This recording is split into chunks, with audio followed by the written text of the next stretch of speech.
পড়ল যদি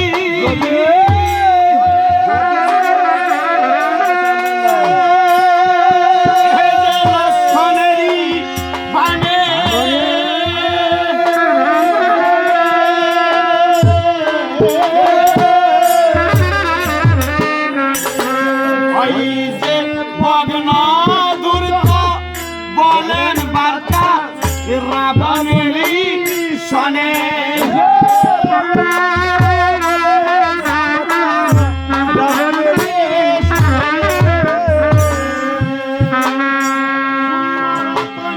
সারথি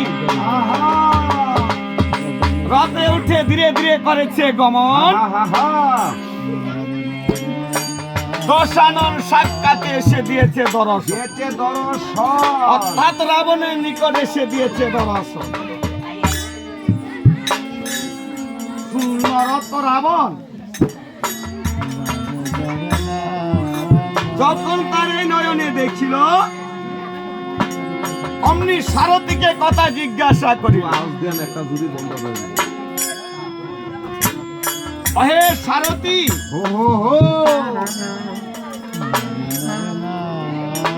তুমি শুনো দিয়ে মন, শূন্য রথ নিয়ে এসেছ, কোথায় রেখে এসেছ আমার প্রাণের পুত্র ধন। তখন সারথী বলতেছে, ওই যেই কথা মহারাজ,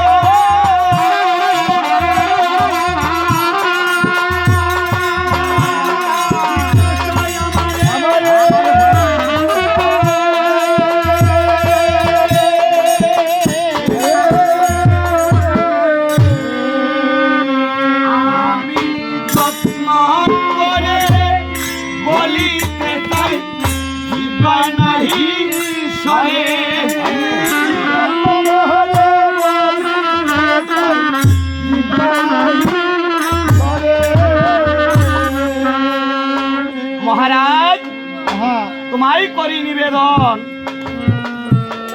তোমার পুত্র ইন্দ্রজিৎকে বধিয়াছে একমাত্র লক্ষণ।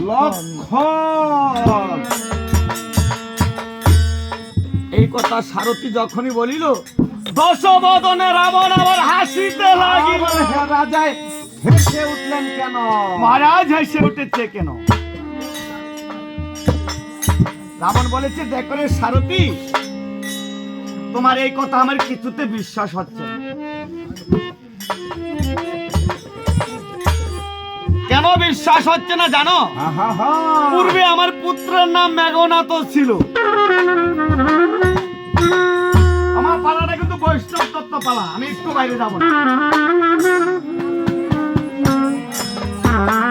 পূর্বে আমার পুত্রের নাম মেঘনাথ ছিল। স্বর্গের ইন্দ্রের সঙ্গে যুদ্ধে জয় হয়ে ইন্দ্রজিৎ নাম রহিল। ওই ইন্দ্রকে জয় করে ইন্দ্রজিৎ নাম রহিল। সেই ইন্দ্রজিৎকে যে মনুষ্য লক্ষণে ভাগ করতে পারে, এই কথা আমার